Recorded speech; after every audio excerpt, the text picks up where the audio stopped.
8 tiros de revólver rasgaram silêncio de floresta na noite de 25 de abril de 1999. Oscar Ferraz Filho, prefeito de 42 anos que voltava da igreja onde rezara pela própria proteção, desabou na calçada em frente à casa onde esposa e 3 filhos esperavam seu retorno. Motoqueiros encapuzados aceleraram na escuridão enquanto o sangue do prefeito escorria entre paralelepípedos de cidade que vivia sob terror há 86 anos. Não era crime comum, era execução calculada, capítulo sangrento de guerra. A que começara em 1913, quando 2 homens poderosos decidiram compartilhar poder pela última vez antes de transformar Floresta em campo de batalha, onde sobrenomes valiam mais que vidas. Oscar pedira escolta policial ao governador semanas antes, anexando o ofício do delegado alertando para rumores de conflito armado, explicando que como prefeito era alvo preferido para a vingança. O governador negou proteção, argumentando que decisão deveria vir da justiça, não dele. Oscar ficou desprotegido. 8 policiais que o guardavam foram reduzidos a 4, depois a 0. E na primeira noite, sem escolta, homens vieram matá-lo como ele sabia que viriam. Porque em Floresta, Pernambuco, município de 20 mil habitantes encravado no sertão de Itaparica, a 439 quilômetros do Recife, sobrenome determinava destino. Se você nascesse Ferraz ou Novaes, herdava não apenas nome de família, mas inimizades de gerações, dívidas de sangue que ninguém lembrava como começaram, mas todos sabiam como terminariam, com morte violenta em emboscada, fuzilaria em porta de casa, execução em plena luz do dia enquanto população assistia aterrorizada.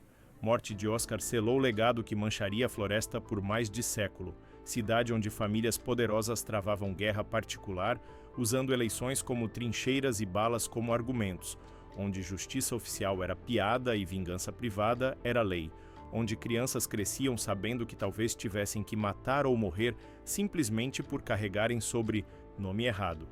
Esta é a história completa de como 2 dinastias políticas do interior de Pernambuco se destruíram mutuamente durante 111 anos, levando pelo menos 40 pessoas à cova, aterrorizando gerações inteiras, transformando cidade pacata em sinônimo nacional de violência política.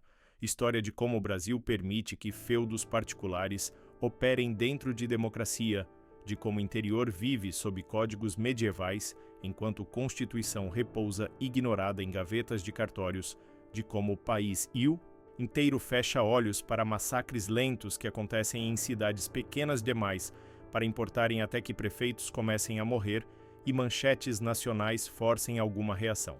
Floresta, Pernambuco, início do século XX. Cidade tinha poucos milhares de habitantes espalhados em casas simples ao redor de praça, dominada por Igreja Católica, economia baseada em agricultura e criação de gado, lugar onde poder não vinha de Brasília ou Recife, mas de coronéis locais que controlavam terras, voto, e destinos. Era Brasil profundo, onde república era fachada e coronelismo era realidade, onde quem mandava de verdade não usava terno em gabinete climatizado, mas botas sujas de barro e arma na cintura.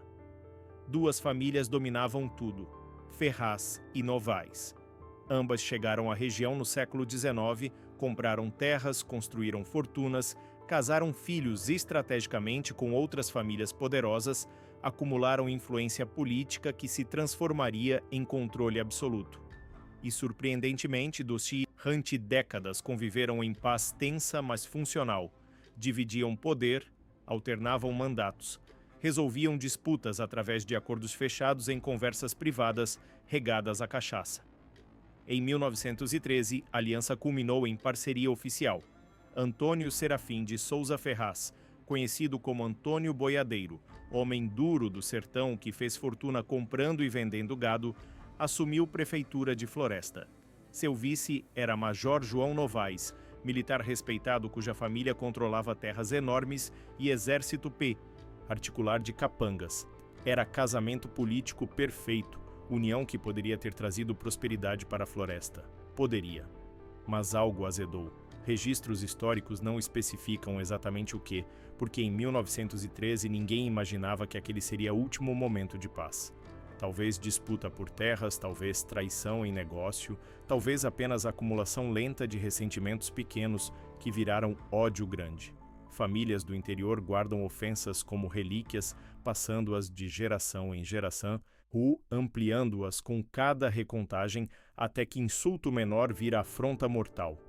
O que importa é resultado. Depois de 1913, Ferraz e Novaes nunca mais subiriam no mesmo palanque. Cidade seria dividida como Coreia, cada família controlando territórios, cada eleição virando guerra por procuração, cada vitória de um lado gerando ódio renovado no outro.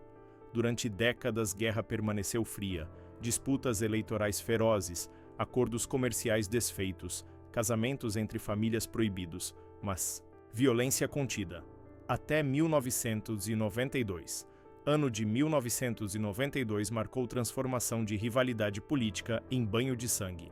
Francisco Ferraz Novaes era prefeito de Floresta, homem que carregava ambos sobrenomes malditos, porque numa época anterior às matanças, casamentos entre famílias ainda aconteciam.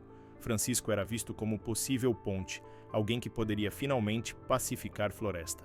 Estava combatendo o cultivo de maconha na região, ganhando inimigos entre traficantes, mas também respeito de pópula. São cansada de ver cidade associada ao polígono da maconha que envergonhava Pernambuco. Em 1992, Francisco foi assassinado. Circunstâncias permanecem nebulosas, mas rumores apontavam primo como mandante, talvez ligado a traficantes prejudicados pelas operações do prefeito. Ferraz acreditaram que crime foi vingança de facção Novaes. Não importava se era verdade. Importava que eles acreditavam. E em dezembro do mesmo ano, apenas meses depois, 3 membros da família Novaes foram executados. Tiros disparados a queima-roupa, corpos deixados em plena rua como aviso. Floresta acordou coberta de sangue e medo. População sabia o que vinha. Guerra total. Em abril de 1993, triplo homicídio abalou cidade novamente. Entre mortos estava filho de Francisco Ferraz Novaes, prefeito assassinado ano anterior. Era vingança pela vingança, morte respondendo morte em ciclo infinito. 3 meses depois, outro Novaes caiu. Em 2 anos, 9 pessoas morreram. 9 famílias destruídas. 9 funerais onde viúvas choravam e filhos juravam vingança que produziria novos funerais, novos órfãos, novas promessas de retaliação. Floresta vivia apocalipse particular. Comércio fechava cedo, ruas esvaziavam ao anoitecer, famílias trancavam portas e janelas rezando para não serem pegas no fogo cruzado. Motoqueiros que passavam causavam pânico porque assassinos favoreciam motos para fugir rapidamente após execuções. Polícia era inútil, composta por poucos homens mal armados e pior pago. Muitos deles ligados a uma família ou outra, incapazes ou relutantes em intervir. Justiça estadual finalmente reagiu com medida desesperada e absurda que revelava até onde situação havia degenerado. Proibiu uso de capacetes em Floresta. Ideia era que se pistoleiros não pudessem esconder rostos, hesitariam em matar. Claro que não funcionou. Matadores simplesmente passaram a usar bonés, bandanas, qualquer coisa para disfarçar identidade. Proibiram também fogos de artifício nas festas juninas porque estouros causavam pânico. População não conseguia distinguir se era celebração ou fuzilaria. Floresta virava faroeste brasileiro, lugar onde lei do Estado era substituída por lei do sangue. Em 1995, comerciante Lúcio Flávio Menezes Novaes foi preso em Olinda, acusado de participar dos assassinatos de 1993. Confessou envolvimento alegando legítima defesa, história que ninguém acreditou, mas sistema judicial aceitou porque ninguém realmente queria investigar fundo e descobre quantos poderosos estavam envolvidos. Lúcio Flávio ficou preso 2 anos. Em 5 de julho de 1997, exatos 2 anos após prisão, foi morto a tiros em Floresta. Vingança atrasada, mas certa como o nascer do sol. Ferraz não esqueciam, nunca esqueciam, e Novaes também não. Breve período de trégua seguiu mortes dos anos 90. Famílias estavam exaustas, contando mortos, enterrando parentes. Acordo informal foi negociado através de intermediários, políticos estaduais, que imploraram para que Mata, parassem antes que governo federal interviesse e acabasse com a autonomia política de ambas famílias. Pacto durou 3 anos. 3 anos preciosos, onde Floresta respirou aliviada, onde mães deixaram filhos brincarem na rua novamente, onde comércio prosperou timidamente. Mas era calmaria falsa, olho de furacão. Em 22 de março de 1999, Vital Bezerra Novaes foi assassinado. Detalhes permanecem obscuros, mas morte quebrou o pacto instantaneamente. Ferraz foram acusados. Negaram. Não importa. Vá! Ciclo recomeçou. Oscar Ferraz Filho, prefeito na época, sabia que seria alvo. Como prefeito, era a figura mais proeminente da família, símbolo visível do poder Ferraz. Pediu proteção ao governador Jarbas Vasconcelos, explicando que rumores de conflito armado circulavam, que como prefeito era alvo preferido mesmo não tendo participado de nenhuma morte. Governador, seguindo política de não fornecer escoltas particulares a políticos após assumir cargo, negou. Recomendou que Oscar pedisse e a justiça, processo que levaria semanas ou meses. Oscar não tinha semanas, tinha dias. Escolta que possuía quando assumiu o mandato, 8 policiais militares, foi sendo reduzida gradualmente. Primeiro para 4. Depois para 0 no início de 1999, quando o novo governador implementou o corte. Oscar ficou completamente exposto. Na noite de 25 de abril, voltando da igreja onde rezara, foi executado em frente à própria casa. 8 tiros de revólver. Morreu instantaneamente. Menor envolvido N.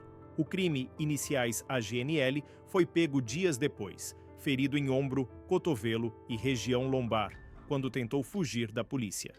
2 outros suspeitos escaparam inicialmente. Investigação concluída dias depois indiciou 7 pessoas. Apenas uma foi presa de imediato, Maria Diniz Alves. Outros permaneceram foragidos ou foram capturados lentamente. Mas destaque foi Sandra Novaes, que confessou ter planejado o assassinato de Oscar para vingar morte do marido, Vital Bezerra Novaes, morto exatamente 1 mês antes. Era confissão explícita. Novaes mataram Oscar porque Ferraz mataram Vital. Olho por olho até que todos fiquem cegos. Versão sertaneja. Morte de Oscar deveria ter sido ponto de virada. Prefeito assassinado no exercício do cargo. Caso que alcançou manchetes nacionais, governo federal pressionando Pernambuco para resolver situação. Operação especial foi montada. 80 homens entre polícia civil e militar invadiram Floresta. Delegado especial foi designado. Promessas de que finalmente haveria justiça, que assassinos seriam punidos, que guerra terminaria. Nada mudou fundamentalmente.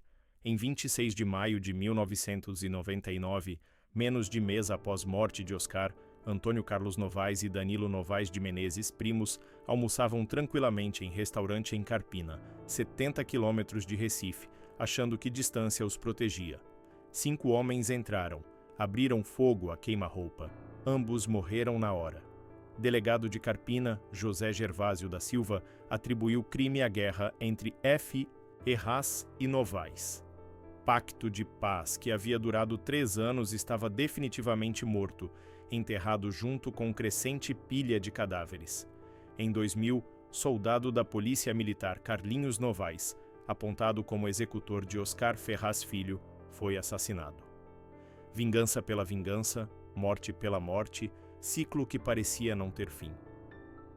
Floresta entrou no século XXI carregando ódios do século XIX, incapaz de escapar de destino que famílias poderosas haviam escolhido para ela. População vivia em terror constante. Jovens de ambas famílias cresciam ouvindo histórias de parentes mortos, sendo ensinados desde cedo quem eram inimigos, sendo preparados para eventualmente terem que matar ou morrer. Cidade inteira era refém de guerra particular que maioria não queria, mas ninguém conseguia parar. Escolas ensinavam crianças a se jogarem no chão quando ouvissem tiros. Comerciantes aprenderam a reconhecer sinais de que execução estava próxima e fechavam portas rapidamente. Motoristas sabiam quais ruas evitar dependendo de qual família estava caçando no momento. Mas algo começou a mudar lentamente na década de 2000. Nova geração de ambas famílias, nascida nos anos 80 e 90, cresceu vendo apenas destruição. Viram pais presos, tios assassinados, primos fugindo para outras cidades para escapar de alvos nas costas. Viram Floresta virar sinônimo nacional de violência, exemplo vergonhoso usado em discussões sobre crime no interior. E começaram a questionar se valia a pena. Fabrício Io Ferraz, jovem político da família que viria a ser deputado estadual, e Rodrigo Novaes, que se tornaria conselheiro do Tribunal de Contas de Pernambuco, eram dessa geração. Conversaram discretamente durante anos, testando o terreno, vendo se paz era possível. Em 2015, tentaram formalizar acordo. Reuniões foram realizadas, intermediários negociaram termos, esperanças foram levantadas. Acordo fracassou. Fabrício culpou falta de participação do Estado como mediador, sem autoridade externa. Garantindo o cumprimento, ambos lados suspeitavam de traição. Nenhum queria dar primeiro passo que os deixaria vulneráveis. Tensão permaneceu, mas mortes diminuíram. Parte porque lideranças mais velhas, responsáveis pelos ódios mais profundos, estavam morrendo de causas naturais ou prisão. Parte porque nova geração simplesmente estava cansada. Em 2010, último caso sério registrado, policial civil, Carlos César Florentino Novaes, 34 anos, sofreu tentativa de assassinato em Paulista, Grande, Recife. 3 homens em Ford Fiesta abriram fogo. Carlos sobreviveu, disse em depoimento que o ataque foi consequência da rixa, mas após 2010, violência finalmente cessou. Não por bondade ou justiça, mas por exaustão. 2 famílias haviam se destruído mutuamente durante um século. Ambas estavam sangrando, fracas demais para continuar guerra. E nova geração não tinha estômago para mais mortes. Eles haviam visto o que ódio produziu: cemitério cheio, cidade aterrorizada, futuro destruído. Decidiram tentar algo que antepassados considerariam traição: paz. Em 15 de junho de 2024, Floresta testemunhou um milagre que 111 anos antes parecia impossível. Centro de convenções da cidade estava lotado, população inteira comparecendo para ver com próprios olhos se rumores eram verdade. No palco, lado a lado, estavam Severino Ferraz e Rinaldo Novaes. Não como inimigos, como candidatos a prefeito e vice na mesma chapa. Ferraz e Novaes, sobrenomes que haviam sido sinônimos de inimizade. Mortal, agora unidos oficialmente. A articulação foi trabalho de Fabrício Ferraz e Rodrigo Novaes, que passaram anos construindo confiança, convencendo familiares relutantes, negociando termos. Desta vez, com o Estado presente como mediador, com o secretário de Segurança Pública e comandante da Polícia Militar garantindo proteção, acordo finalmente se concretizou. Quando Severino e Rinaldo se abraçaram no palco, parte da plateia chorou. Eram lágrimas de viúvas que haviam perdido maridos na guerra, de filhos que cresceram sem pais, de mães que enterraram crianças. Mas também eram lágrimas de esperança, de alívio, de possibilidade de futuro diferente. Fabrício Ferraz, ao microfone, justificou a aliança com frase que resume tragédia de Floresta. Vimos a necessidade e a importância de acabarmos com os problemas que no passado aconteceram entre nossas famílias, porque os motivos que nos unem são infinitamente maiores do que os que nos separaram.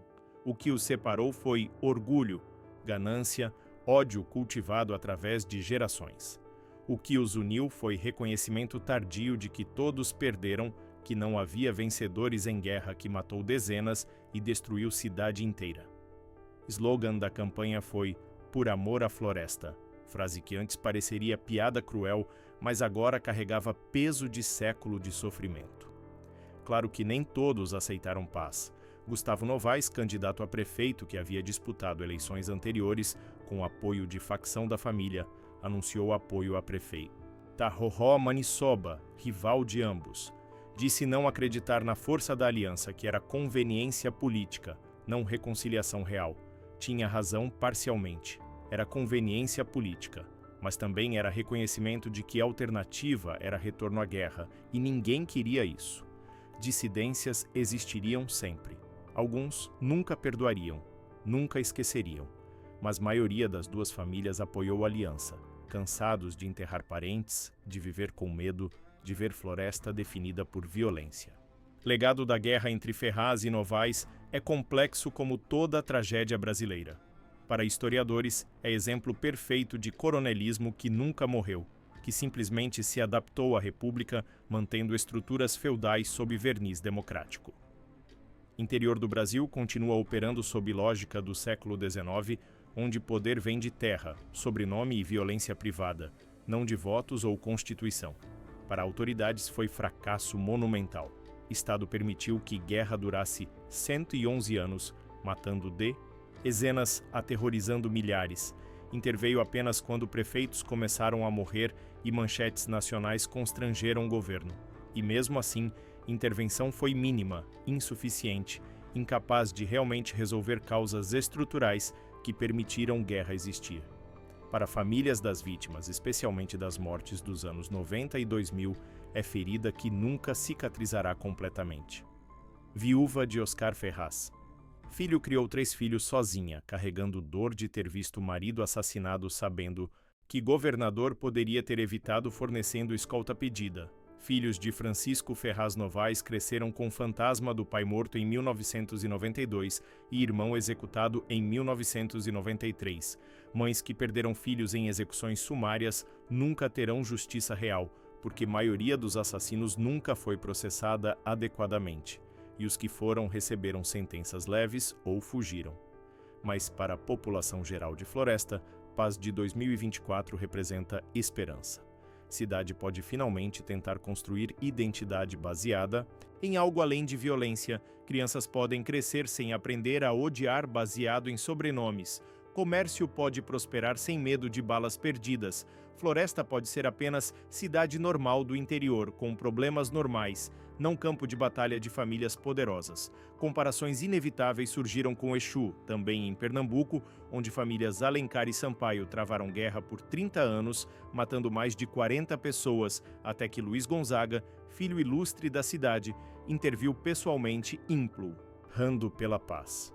Gonzaga usou prestígio nacional para forçar acordo, ameaçando nunca mais pisar em Exu se guerra continuasse. Funcionou. Floresta não teve Luiz Gonzaga, teve apenas gerações de sofrimento até que próprias famílias percebessem insanidade de continuar. História de Ferraz versus Novaes é, no final, acusação brutal contra o Brasil que permite tais coisas. País que finge ser democracia moderna, mas tolera feudos medievais operando livremente em interior, que permite que famílias poderosas mantenham exércitos particulares, comprem polícias locais, façam justiça privada sem consequências reais, que intervém apenas quando violência transborda e constrange autoridades, mas nunca ataca causas estruturais que produzem violência. Floresta não é exceção, é regra. Centenas de municípios pequenos em Nordeste, Norte e Centro-Oeste operam sob mesma lógica. Famílias poderosas controlam tudo, disputas viram guerras, população vive refém. Diferença é que Floresta teve infelicidade de suas mortes virarem manchetes nacionais. Maioria das outras guerras particulares acontece em silêncio, ignorada por Brasil urbano que prefere não saber.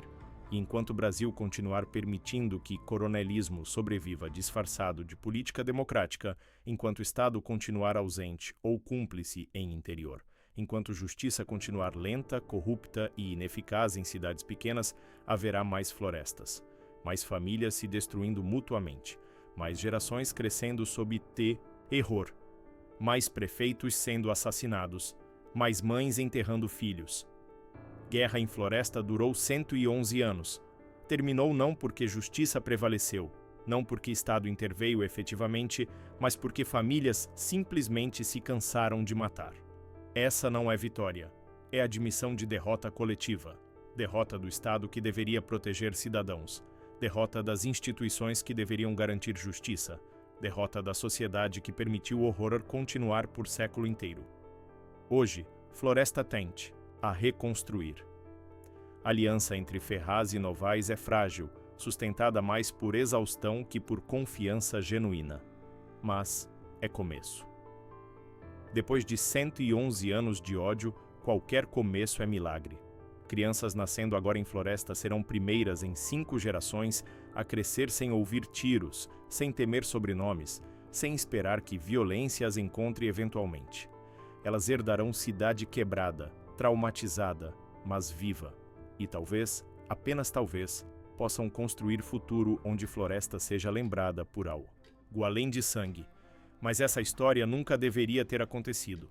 Brasil deveria ter impedido que acontecesse. E fato de que não impediu, que permitiu guerra durar 111 anos, que 40 pessoas morreram antes que qualquer ação real fosse tomada, é vergonha nacional que não pode ser esquecida. Porque enquanto não enfrentarmos causas estruturais que produziram floresta, enquanto não desmantelarmos coronelismo que ainda domina interior, enquanto não levarmos Estado de Direito a cada canto do país, haverá outras cidades sangrando silenciosamente esperando que alguém, qualquer um, lembre que elas também são Brasil.